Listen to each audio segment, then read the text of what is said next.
اللہم صلی علی محمد وعلی آل محمد کما صلیت علی ابراہیم وعلی آل ابراہیم انک حمید مجید۔ اللہم بارک علی محمد وعلی آل محمد کما بارکت علی ابراہیم وعلی آل ابراہیم انک حمید مجید۔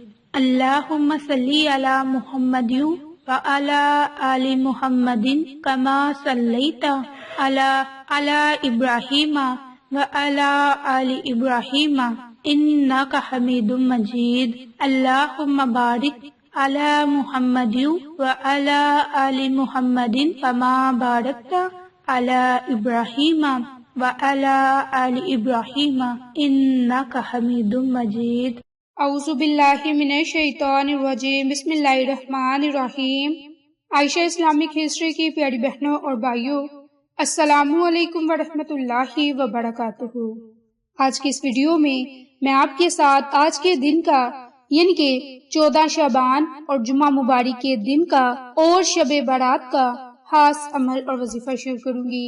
یہ وظیفہ، یہ عمل آپ نے آج جمعہ کے دن نماز عصر کے بعد کسی وقت بھی کر لینا ہے۔ انشاءاللہ اس کی برکت سے آپ کو بہت سے فائدے حاصل ہوں گے۔ میری پیاری بہنوں اور بھائیوں، اس عمل کو کرنے کے 2 طریقہ کار ہیں جو آج کی اس ویڈیو میں آپ کے ساتھ شیئر کروں گی۔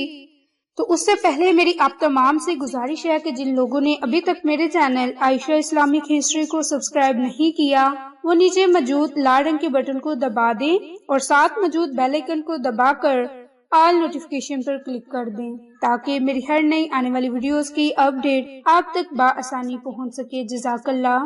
میری پیاری بہنوں اور بھائیوں، جیسا کہ میں آپ کو بتا چکی کہ آپ نے یہ عمل، یہ وظیفہ نماز عصر کے بعد یعنی کہ جمعہ کی نماز ادا کرنے کے بعد اس عمل کو، اس وظیفے کو کرنا ہے۔ اس وظیفے کے کرنے سے آپ کی مشکلات ختم ہوں گی۔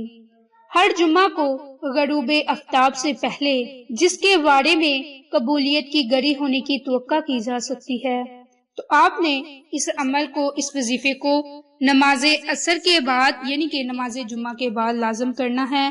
اس عمل کے لیے میری نیت یہی ہے کہ قبولیت کی گڑی تلاش کرے۔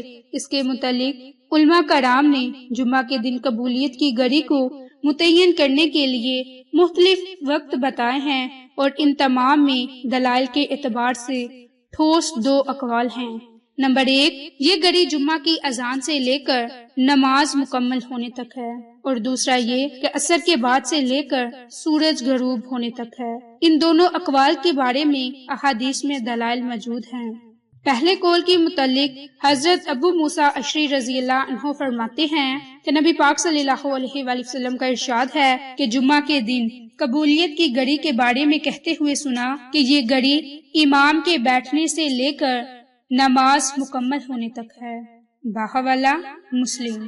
اسی لیے اس دن کی، اس وقت کی بہت زیادہ فضیلت ہے اور برکات ہے۔ میری پیاری بہنوں اور بھائیوں، اس وقت سے آپ فائدہ اٹھا لیں، انشاءاللہ پھر آپ کو دنیاوی فائدے بھی حاصل ہوں گے اور آخرت کے فائدے بھی حاصل ہوں گے۔ اس دن کی بہت زیادہ فضیلت ہے اور برکات ہے۔ میری پیاری بہنوں اور بھائیوں، آپ اس عمل کو، اس وظیفے کو شعبان کے جمعہ کے دن کے علاوہ رمضان المبارک کے پہلے جمعہ کے دن بھی کر سکتے ہیں۔ انشاءاللہ اللہ تعالی رمضان المبارک میں شب جمعہ اور روز جمعہ کی ہر گھڑی میں 10 لاکھ گناہ گاروں کو جہنم سے آزاد فرماتا ہے۔ نبی پاک صلی اللہ علیہ وآلہ وسلم کا ارشاد ہے کہ 5 نمازی اور ایک جمعہ سے دوسرے جمعہ تک، ایک رمضان سے دوسرے رمضان تک ان تمام گناہوں کا کفارہ ہے جو ان کے درمیان ہو جائے، جبکہ کبیرہ گناہوں سے بچا جائے۔ آمین۔ باحوالہ مسلم۔ میری پیاری بہنوں اور بھائیوں، رسول اللہ صلی اللہ علیہ وآلہ وسلم کا ایک اور ارشاد ہے کہ ہر چیز کی زکوٰۃ ہے اور جسم کی زکوٰۃ روزہ ہے۔ میری پیاری بہنوں اور بھائیوں، شب برات اسلام کے 8ویں مہینے شعبان کی 15ویں رات کو کہتے ہیں۔ مسلمان اس رات میں نوافل ادا کرتے ہیں، قبرستان کی زیارت کرتے ہیں، ایک دوسرے سے معافی چاہتے ہیں۔ اس رات کو مغفرت کی رات اور رحمت کی رات بھی کہا جاتا ہے۔ احادیث میں 15ویں شعبان کی رات کو شب برات قرار دیا گیا۔ اس رات کو برات سے اس وجہ سے تعبیر کیا جاتا ہے کہ اس رات عبادت کرنے سے اللہ تعالیٰ انسان کو اپنی رحمت سے اور دوزخ کے عذاب سے چھٹکارا اور نجات عطا کرتا ہے۔ یہ رات مسلمانوں کے لیے بڑی ہی مبارک رات ہے۔ اس رات شیطانی خواہشات اور نفس کے خلاف جہاد کی رات ہے۔ یہ رات اللہ کے حضور اپنے گناہوں سے زیادہ استغفار اور توبہ کرنے کی رات ہے۔ اسی رات نیک اعمال کرنے کا عہد اور برائیوں سے دور رہنے کا عہد دل میں موجود ہو تو گناہوں سے زنگ ختم ہو جاتا ہے۔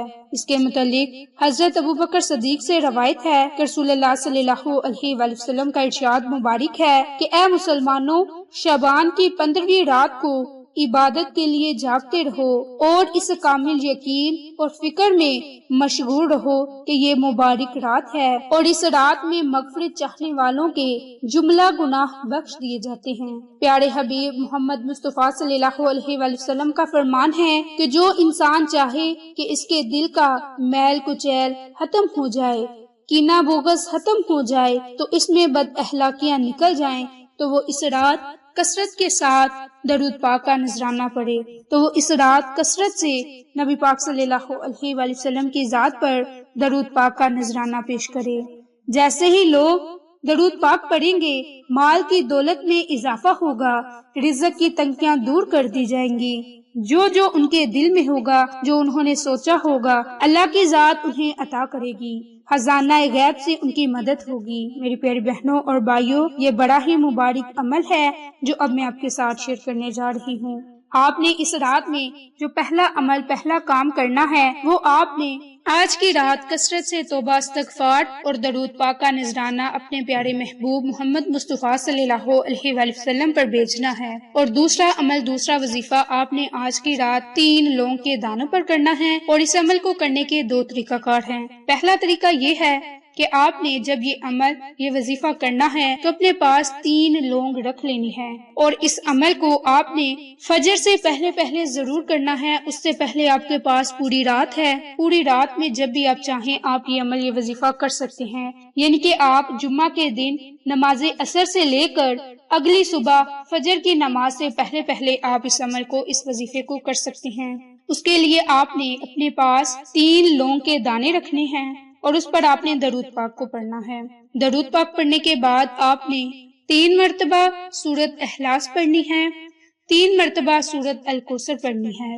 پھر آپ نے اس 1 لونگ کے دانے پر پھونک مار کر یعنی کہ دم کر کے اسے رکھ دینا ہے۔ پھر آپ نے دوسرا لونگ کا دانہ اٹھانا ہے، اور اس پر آپ نے 3 مرتبہ سورۃ اخلاص پڑھنی ہے۔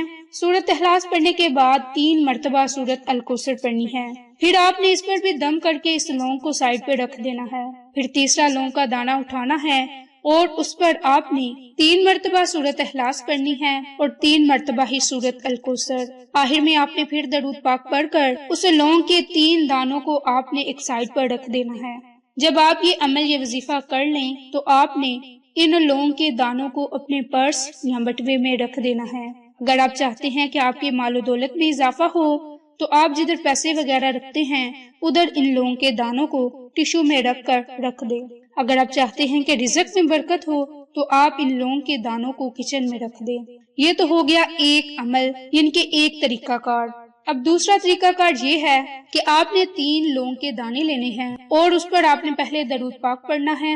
درود پاک پڑھنے کے بعد آپ نے 1 لونگ کے دانے کو اٹھانا ہے، اور آپ نے سورۃ اخلاص کو 1 مرتبہ پڑھنا ہے۔ پھر آپ نے 1 مرتبہ سورۃ الکوثر کو پڑھنا ہے، یعنی کہ ان دونوں کو جب آپ نے 1 مرتبہ پڑھ لیا تو تصور آپ نے انہیں 1 ہی مرتبہ کرنا ہے۔ اسی ترتیب سے آپ نے 3 مرتبہ 1 لونگ پر اس سورت کو، ان قرآنی سورتوں کو پڑھنا ہے۔ عمل کرنے کے بعد آپ نے لونگ کو اسی جگہ رکھ دینا ہے۔ پھر آپ نے دوسرے لونگ کو بھی اٹھانا ہے، اور اس پر آپ نے اسی ترتیب سے سورۃ اخلاص اور سورۃ الکوثر کو پڑھنا ہے۔